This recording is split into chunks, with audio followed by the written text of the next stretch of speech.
di Desa Pergung yang bisa ngiwo segini penglihakan ya segini. Udah gitu diajarin lah saya terbang, belajar terbang ya, belajar terbang. Udah gitu dikasih saya senjata masih di rumah. Nah, kasih senjata, disuruh membunuh ya seorang pemangku dan balian 2, pemangku 1.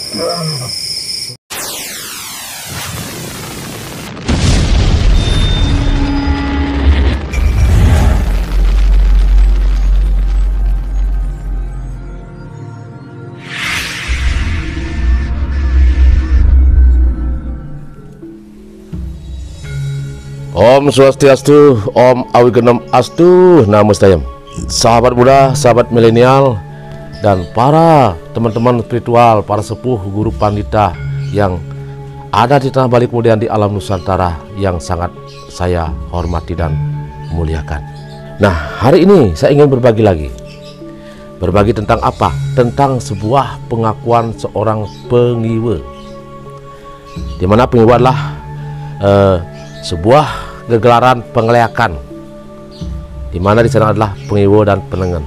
Di sini saya ingin menggali tentang pengiwo kemudian ke penengen, dari pengiwo ke penengen. Sahabat muda, sahabat milenial, pada waktu itu pas hari Purnama Kapat. Jadi di sana Purnama Kapat nuju Kajeng Kliwon Anggar Kasih, di mana hari itu sangatlah suci. Nah, dalam kesucian hari itu ada yang namanya kesakralan. Di sana ada yang sangat-sangat angker. Karena di sana apa? Di sana ada aura Siwa dan kemudian aura Wisnu. Di sana ada namanya Siwa dan Wisnu, namanya Kajeng Kliwon, Durga, Buta Buti, kemudian Siwa dan Wisnu. Di sanalah perwujudan itu yang Wisnu di saat hari Purnama Kapat. Nah, yang sangat menarik di sini sahabat. Nah, pada waktu itu saya ada di tengah-tengah setre, tengah-tengah kuburan. Kami dengan perlengkapan kamera yang sangat lengkap, lighting yang sangat lengkap. Nah, di sana kami memohon izin kepada penunggu yang ada di kuburan itu. Bersama Jere Nyoman Sudarme namanya. Nah, beliau itulah betul-betul beliau lahir sebagai penekun spiritual. Dan di catri ditulis oleh yang di atas, dia ngemargiang yang namanya pengiwe dari leluhurnya. Kemudian dari pengiwe dia ke penengen karena sebuah masalah. Nah, yang sangat aneh di sana, kami membuat sebuah perlengkapan lengkap, lighting yang lengkap, kemudian kamera yang cukup seperti kamera yang sekarang merekam saya inilah kamera yang cukup bagus. Jadi tidak jelek lah. Apa yang terjadi?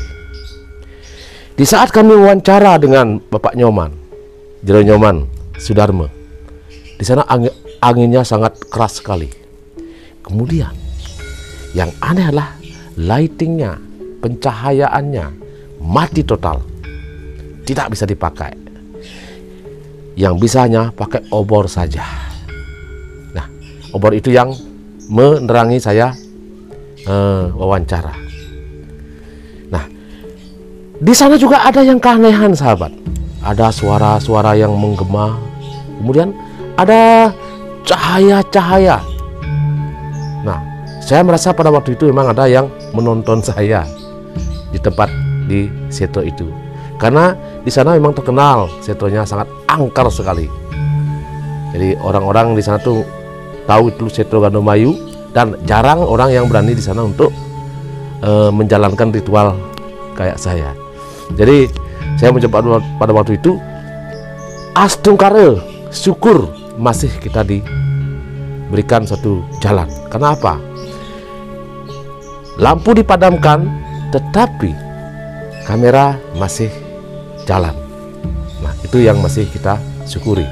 Akhirnya hari ini saya bisa berbagi dengan kalian tentang wawancara itu, dan syukurnya juga suaranya cukup jelas. Jadi tentang pengakuan Jero Nyoman Sudarme dan teman-temannya, kemudian saya crossing. memang sengaja saya crossing untuk lebih memastikan tentang kehidupan jero Nyoman Sudarma. Nah itu sahabat. Jadi saya ingin berbagi dengan kalian dengan lighting yang sangat-sangat minim, yaitu dengan oncor, dengan oncor api. Di sana saya wawancara pada waktu itu dengan oncor. Nah, yang sangat mengagetkan kemarin itu ada cahaya-cahaya yang seperti beradu di depan kita, sampai sebagian daripada kru kita ada yang ketakutan pada waktu itu, dan semua melihat cahaya itu dengan jelas. Nah, ini dia visual videonya.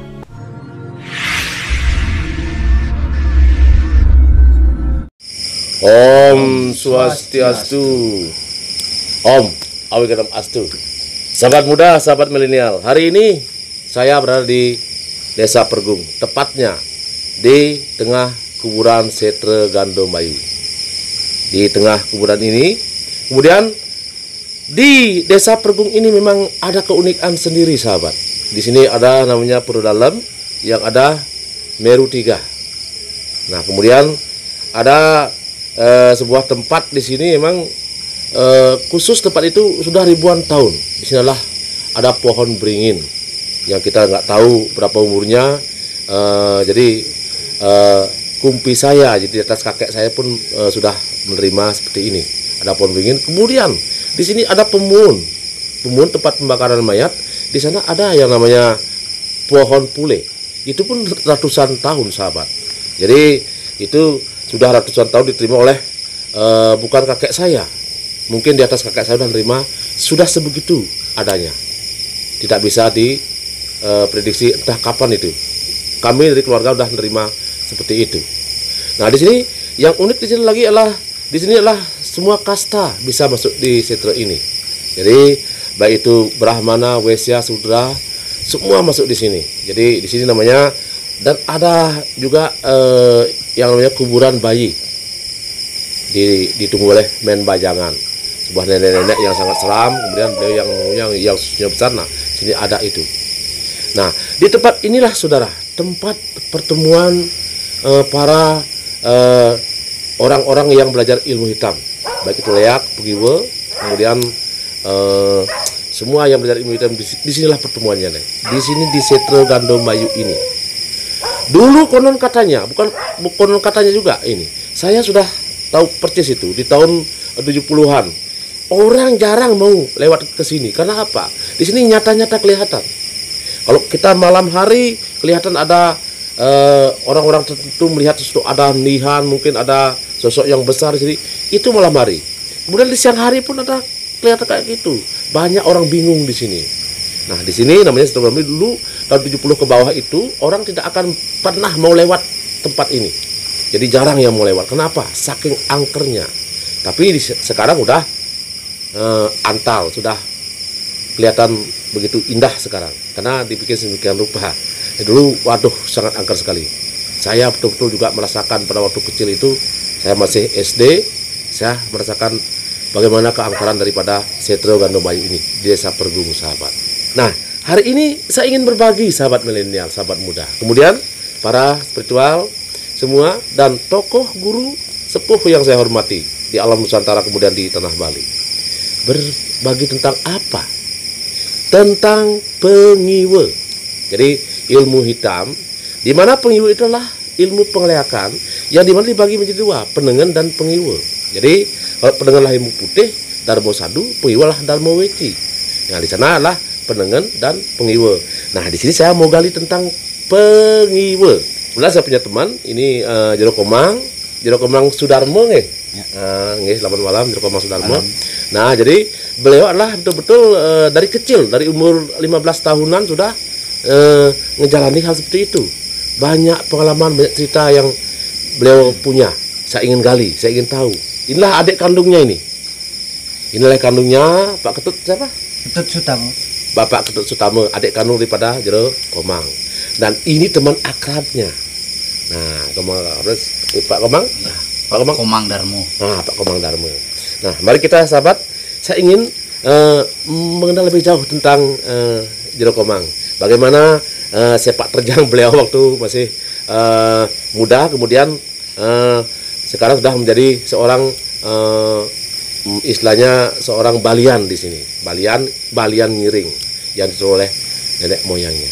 Swastiastu Pak Komang. Swastiastu Jemangku. Nggih, Rajang Wengi. Rajang Nah niki kita di tengah setra ini, tengah setra Gademayu. Nah di sini sudah ada pejati di sini. Kemudian kita disaksikan oleh roh-roh halus ini yang ada di sini. Nah kita sudah menutup keling ke Berawi, kemudian ke Parjepati dalam, kita sudah menutup keling supaya apa yang kita sampaikan ini tidak membikin-bikin, ini real, kan begitu Pak Komang ya. Nah yang saya ingin tanya Pak Komang ya.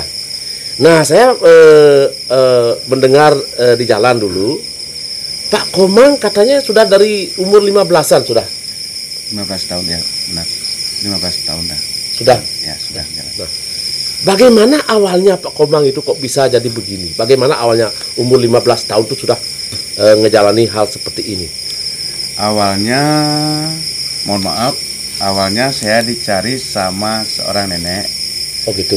Ya, awalnya di dalam mimpi. Oh mimpi nih ya? ya? Mimpi ya. Okay.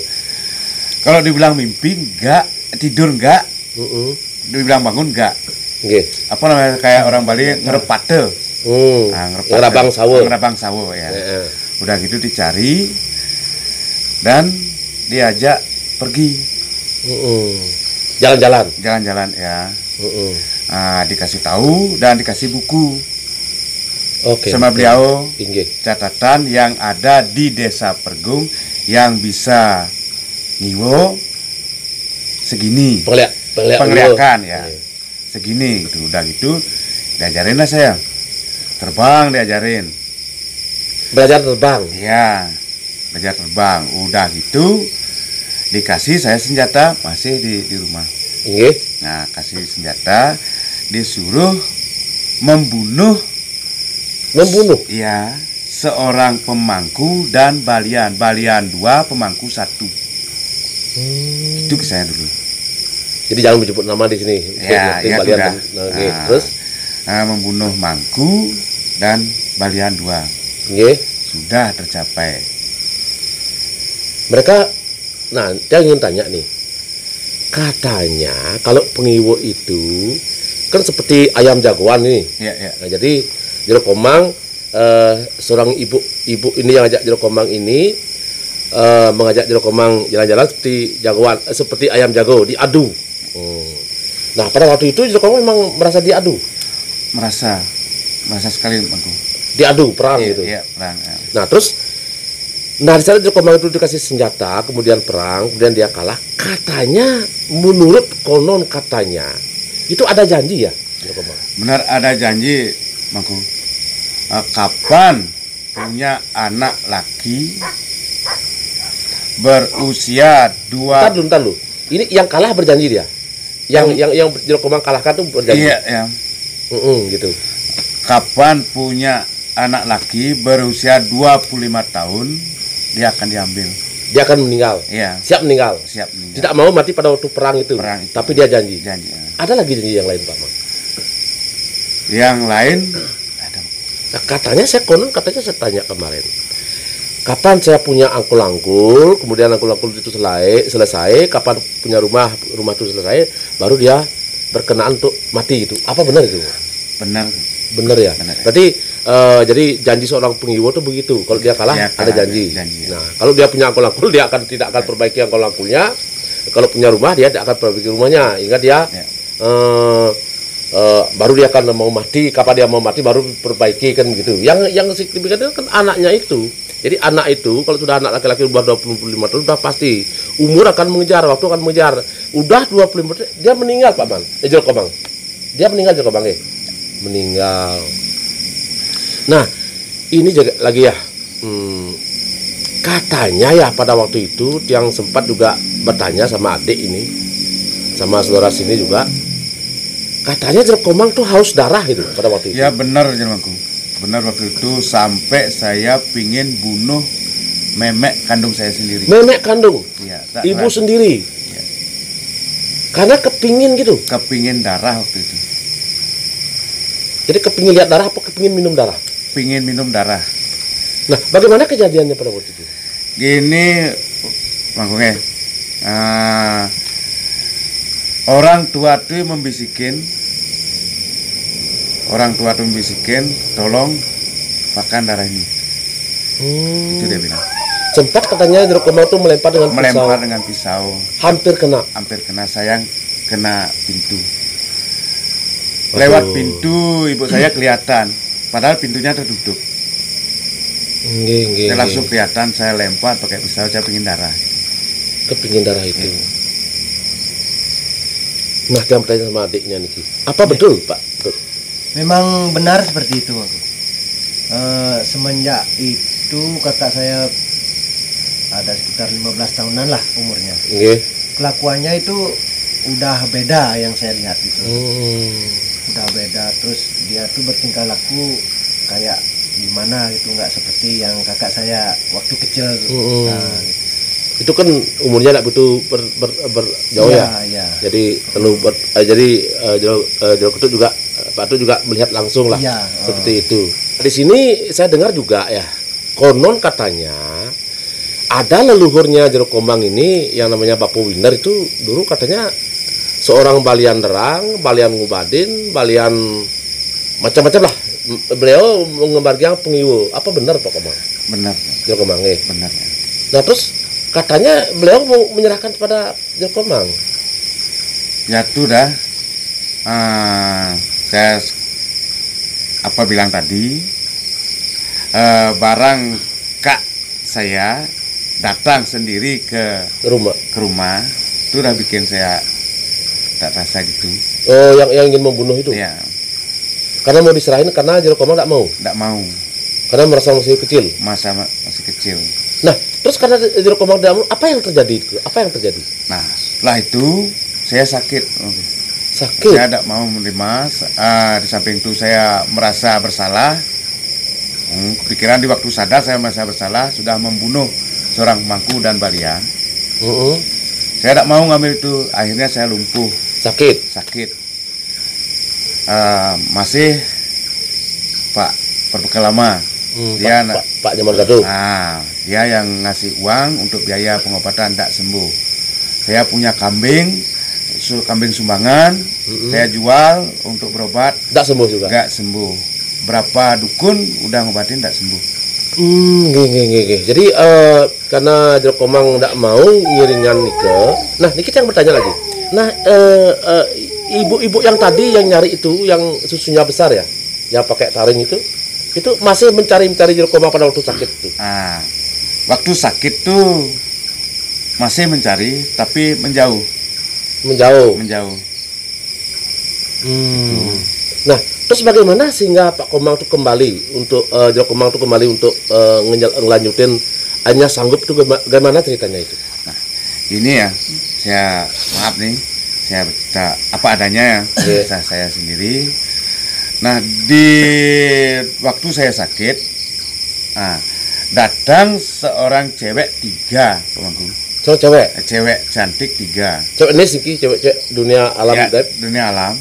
Nah, saya tidur menghadap ke selatan. Nah, udah gitu, bapak dan ibu saya tuh pasrah. Bahwa tuh penyakit saya tidak sembuh-sembuh, pasrah. Entah anaknya mati, entah kenapa saya ditinggal ke sawah. Dibuang sendirian di rumah. Tapi tidur lihat ke selatan. Udah gitu datang cewek 3 jam 11 siang. 3 cewek. Iya, 3 cewek. Bertiga-tiga langsung sekalian datang. Saya tuh tidur pakai bantal, tapi tidak dikasih. Masih kecil nih? Masih ya.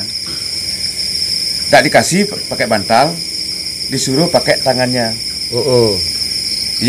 Beliau bisikin saya, jangan takut. Saya ini Ratu Niang, gitu aja dia bilang. Sama pengayah. Iya. Leang-leang. Iya. 2. Udah gitu, kamu akan sembuh. Ambil obatnya di barat daya dari rumah kamu. Terus? Akhirnya lagi 7 harinya Abro yang Penglisir tiang nih ke itu serimpu. Di Griok meninggal. Akhirnya sampai sekarang saya sembuh. Dari sana saya tobat, saya akan jalani ke putih gitu. Oh, artinya setelah nikah, setelah mengambil obat nikah, Jero Komang niki menjalani ke putih niki. Jadi ke putih artinya dari Pengiwo ke putih dengan menjalani itu, dengan menjalankan, katanya Pak Komang menjalankan pengobatan nih. Pengobatan, kemudian menjalankan penerang juga lah, segala sesuai dengan penglisir Pak Nyoman yang dulu. Pak Jero Komang sesuai dengan penglisir Jero Komang yang dulu. Ampun niki Pak Jero lagi, ampun niki. Arti itu. Dan sekarang juga saya bawa tapi banyak Abro ya.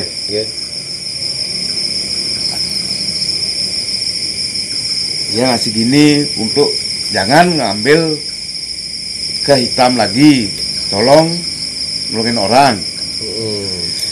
Itu Jero Komang belum menikah ya? Belum. Oh, berarti belum.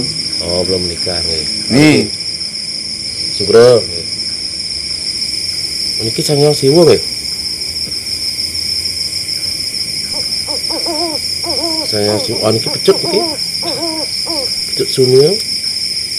Oh, ini pembelian dari penglisir. Ya, disuruh ngambil di Karang Suci. Di Karang Suci. Sahabat, itulah Ido Abro adalah penglisir tiang, itulah paman tiang. Nah, kebetulan Ido udah Abro, mungkin beliau juga memberikan jalan pada ini Pak Jero Komang untuk menjadi lebih baik. Jadi beliau menunjukkan hal seperti ini. Hanya beliau sekarang menjalankan hal yang sifatnya putih, yang betul-betul menjalankan namanya penengen, bukan pengiwo lagi. Penengen menjalankan menolong orang, membantu orang, kemudian subakti dari Sunan sampai Pak Jero Komang udah membuat kamar suci, ngelingyang sebagainya. Nah, di sana beliau menjalankan pengobatan. Niki, nah niki yang sedikit tertarik juga ini dengan Jero Komang puniki. Ini agak ekstrim tiang bertanya nih. Tiang ingin pembuktian. Ini kan Setro Gandomayu ya, di sini kita tidak boleh bohong karena disaksikan oleh banyak roh-roh di sini. Ada Dugo Berawi, ada Ratu Gule Prajopati dalam yang ada di sini. Saya tidak berani main-main di sini. Tentu saya bertanya yang masuk akal aja. Kemudian yang betul-betul real. Pak Komang. Ya. Nah, ini Pak Komang, katanya Pak Komang temannya dari kecil ya. Ya, memang saya dari sebaya. Dia agak lebih dewasa, lebih tua dikit. Lebih tua dia. Ada sih teman yang kemarin bilang, tapi dia tidak mau diajak wawancara. Itu temannya Pak Komang juga. Oh, malu katanya wawancara. Kebetulan Pak Komang yang sekarang saya ajak wawancara. Apa benar Pak Komang ingin mencoba Jero Komangnya ini? Ya, begini ceritanya Mengku dulu ya. Saya kan dulu tidak percaya sama dia. Karena sebaya. Dan waktu, kecil. Ya, karena waktu itu tuh saya bermain sama dia itu nggak ada seperti adik kakak tuh punya bahasa sama gitu ya. Nah, itu saya tidak percaya, dia bilang bahwa saya akan ngiring kan gitu. Makanya saya itu ngetes dia gitu Mengku. Mau ngetes nih? Ya, nyoba gitu. Ini bekerja sama dengan teman-teman yang lainnya, yang 9 orang itu. Ya. Termasuk ini adiknya juga. Termasuk adiknya juga. Dan kemudian bagaimana ceritanya itu? Waktu itu kejadiannya kan pas Kalipaksa namanya kan. Kalipaksa ya, sebelum Nyepi ya. Ya, Kalipaksa itu dia bilang begini, jika kamu ingin melihat endihan kan gitu ya. Dikasihlah saya dupa sama dia. Kasih dupa? Ya, kasih dupa. Semua dikasih dupa nih? Enggak. Yang 9 orang enggak? Satu aja yang sudah memegang. Pak Komang aja dikasih? Ya, setelah itu, nah di sini juga di samping Semo ini, di samping Sitra ini juga di samping Pule ini disuruh saya menghadap ke timur. Pohon beringin ini? Ya, di pohon beringin disuruh membawa dupa, kalau nggak salah 11 ya Pak Komang ya? Jero ya? 11 waktu itu, karena saya tidak percaya sama ini, sama adiknya, sama Ketut, saya coba sama teman-teman. Nah, udah itu, kan terjadi udah sampai larut malam, kira-kira setengah 11 itu. Belum juga ada yang muncul. Tidak ada apa-apa. Berarti semakin penasaran, bohong. Ya kan gitu jadinya. Bohong dia kan gitu. Makanya saya sama Ketut bilang bahwa mungkin dia bohong. Dan akhirnya saya tunggu beberapa jam lagi, pas jam 12 tuh. Nah, terlihatlah nihan dari sini. Nah, dari pohon beringin ini. Dari pohon beringin dia keluar, warnanya kalau nggak salah itu agak-agak kebiruan dong. Nggih. Ya, ada dari pohon sana juga ada satu. Selatan. Ya, dari selatan, dari pohon juwet namanya. Semua melihat. Cuma ada beberapa yang nggak melihat. Oh gitu. Ya. Nggih, terus. Nah, udah itu terjadilah kayak orang pertempuran itu sama ketut. Makanya dari situlah saya takut sama ketut. Nah, jadi baru percaya sama Jero. Percaya sama kakak sendiri. Katanya dia pakai sesuatu untuk supaya tidak melihat lagi. Ya, setelah itu kan mungkin aura saya mungkin ditutup mungkin. Ya dikasih kayak tirde lah mengku. Nah, dari sejak itulah saya nggak melihat lagi. Berarti kalau lihan itu apa Jero Kemang ya? Kalau lihan itu sedang bertempur itu berarti Jero Kemang dilihat pada waktu itu kayak itu juga ya mungkin pada waktu berperang itu. Sama Balia sama Mangku itu. Iya. Itu kayak itu ya. Berarti Pak Komang nyala, si Mangku ini juga nyala, berperang lah di sana kan begitu. Cuman ada yang membongbong, artinya yang mengadu kan begitu. Waduh, sangat menarik sekali Niki. Setelah itu bagaimana lagi pengalaman Jero Kemang? Ada lagi? Ada lagi saya dengan Jero. Waktu dulu dia pertama kali ngiring itu dia. Saya juga nggak percaya Mangku. Bahwa dia tahu bahwa di sini ada namanya Ratu Niang kan katanya. Ada namanya apa namanya itu ancangan kayak Made Karang itu. Made Karang itu kayak macan dan juga ular. Nah, setelah itu saya kan nggak percaya. Dia pergilah ke apa namanya itu Pangkong Jangu Jero ya. Dulu di penyaringan ke utara nggih. Nah, di Pulau Santen ke utara nggih. Nah, pergi dia ke sana. Nah, malam waktu itu kan malamnya saya tidur bareng-bareng sama dia, sama adiknya juga. Karena saya waktu kecil tuh tidur di sana. Menginap-nginap di sana, sering saya di sana. Nah, dikasih tahu sama dia bahwa dia begini-begini. Ngiringlah dia katanya. Saya juga tidak percaya. Nah, itu dia pergi ke apa namanya Pangkong Jangu, di sanalah dia gini. Membuktikan bahwa dia ngiring. Dia mengobati orang pertama di sana. Bisa sembuh. Ya, langsung sembuh katanya. Waktu itu, karena saya kan masih di rumah. Dengar berita aja. Ya, waktu itu mendengar katanya berita. Sembuh katanya. Beliau bilang katanya sembuh. Ya, bagaimana Jero membuktikan itu? Sudah itu kan dia sudah mengobati di sana, dia pulang. Nah, saya juga belum tahu dia ngiring. Nah, makanya saya bahasa Pado kan. Kayak Bali ini bahasa Pado, cai, kengken gitu kan. Nah, begitu bahasanya. Mungkin sama-sama cari cewek. Ya, sama-sama begitulah. Karena usia sama Mangku. Maaf, nah, sudah itu barulah datang dari Pangkong Jangu ada pasien. Nah, bawa dia Pejati waktu itu. Dari sana saya baru percaya. Makanya saya tuh dari sana tuh sering ikut dengan Jero. Kemana-mana saya sering ikut sama dia. Mengikuti dia? Ya. Ada jadi pengiringnya Jero? Ya, modal begitu. Dulu, kepinginnya sama, sekarang jadi pengiringnya karena percaya dan yakin. Mungkin Pak Ketut adiknya mungkin punya pengalaman lain, Bu? Ya, memang benar kakak saya kayak itu. Banyak orang-orang yang sudah disembuhkan. Terus kan banyak orang lah ini datang ke rumah. Semenjak itulah yang mulai percaya sama kakak saya itu ngiring gitu loh. Sahabat muda, sahabat milenial, kemarin pada waktu ada acara kemarin. Nah, memang saya pribadi adalah tukang bikin perai, ngodak perai dan bikin perai, kemudian ngerehan, menyatukan antara Duga Berawi dengan tapakan lawatan ide. Itu memang tugas saya. Barong, rangde dan sebagainya tugas saya. Nah, kemudian kemarin saya bingung nyarinya. Yang punya perai niki dari Desa Riki minta Jero Mangku, tolong siapa nanti yang akan memunut rangde niki sebagai pemunut, sebagai penarinya. Nah, pada waktu itu yang bingung juga. Nah, mohonlah pada sesunaring Nuse, naring dalam Riki. Nah, yang kelihatan Jero ini, Jero Kemang yang kelihatan. Nah, yang tak ngerti juga ya. Artinya yang berpikir karena ini Jero Kemang, apakah mau dia apa enggak itu. Nah, pada waktu itu bagaimana Pak Jero? Pada waktu itu bagaimana Jero Kemang tentang pada waktu itu Jero Mangku ya ragu-ragu sebenarnya.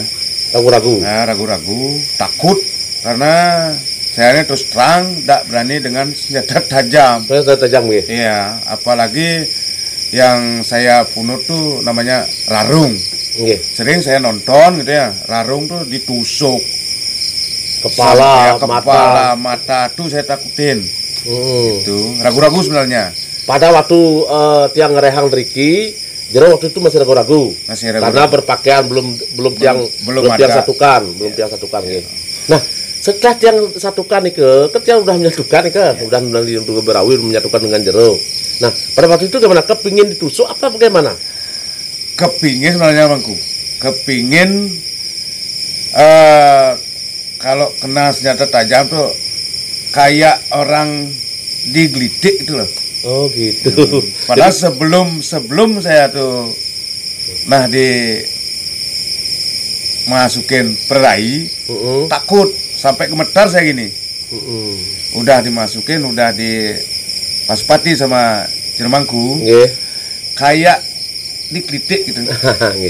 Asli karena memang tiang dulu saya sendiri juga merasakan dulu karena tiang dulu pemenut Langdo juga awalnya memang takut karena lihat senjata tajam sekali, apalagi ada tombaknya itu.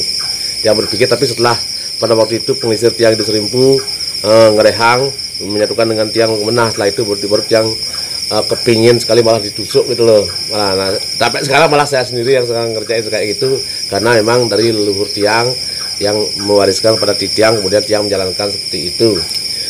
Sahabat muda, sahabat milenial, nah sangat berbahagia sekali yang boleh wawancara dengan Jero Komang, kemudian Pak Komang, Pak Ketut, karena ini real, tidak ada yang membikin-bikin. Nah, jadi tidak ada yang menyeting dan sebagainya. Karena di sini konten saya konten yang real. Kita ingin berbagi tentang kebenaran di sini.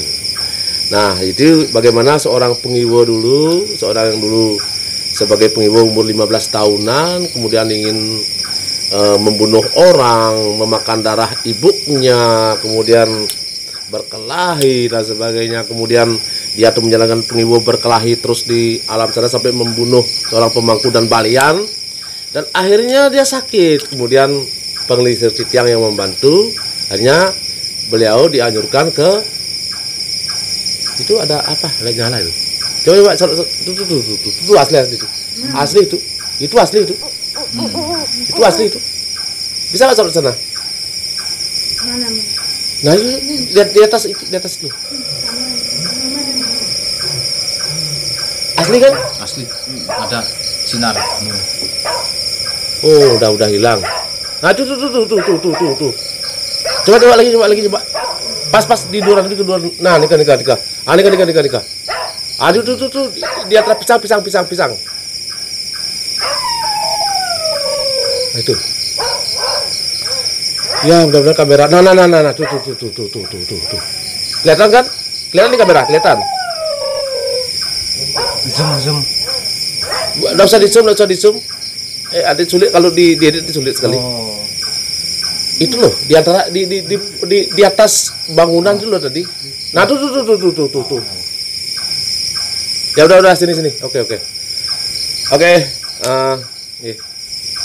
Coba anunya luruskan.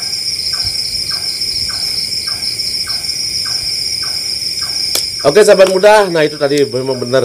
Jadi kita lihat ada cahaya di sana 2, kemudian disaksikan oleh ini juga tadi. Ampura, kita bukan menyeting, kita bukan main-main. Memang di sana memang kelihatan tadi saya lihat.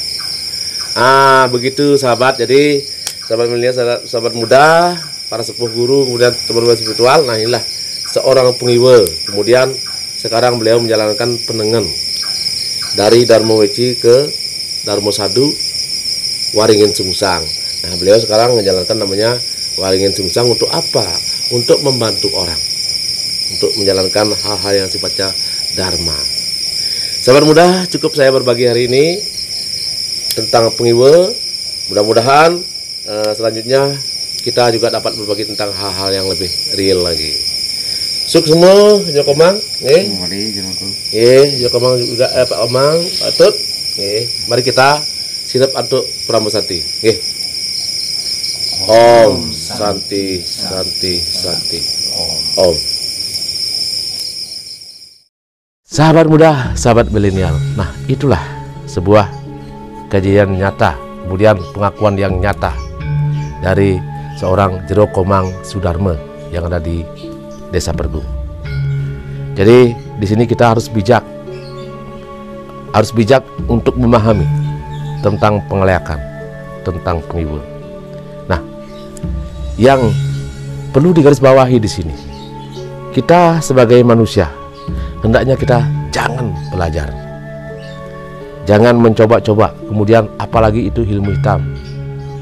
Dan kalau memang dianugerahkan oleh beliau, tentu kita menerima dengan lapang dada, kemudian menjalankan dengan apa rambu-rambu dan tata cara yang harus kita jalankan. Jangan sampai di sana ada yang namanya kekeliruan.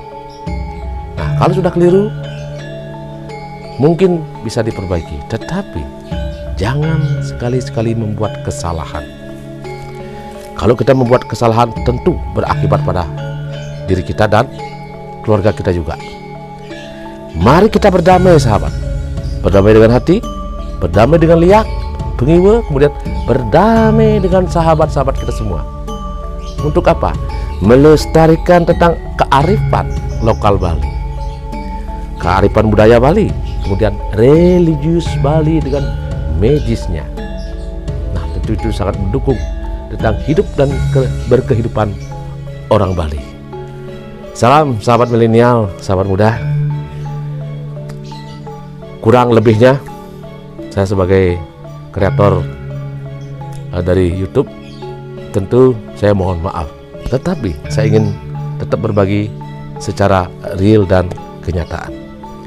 Tetap dukung sahabat, karena Anda mendukung saya berarti menyemangati saya untuk lebih menggali dan menggali lagi tentang apa? Tentang kehidupan orang Bali. Saya sudahi dulu, saya mohon pamit. Om Santi Santi Santi Om.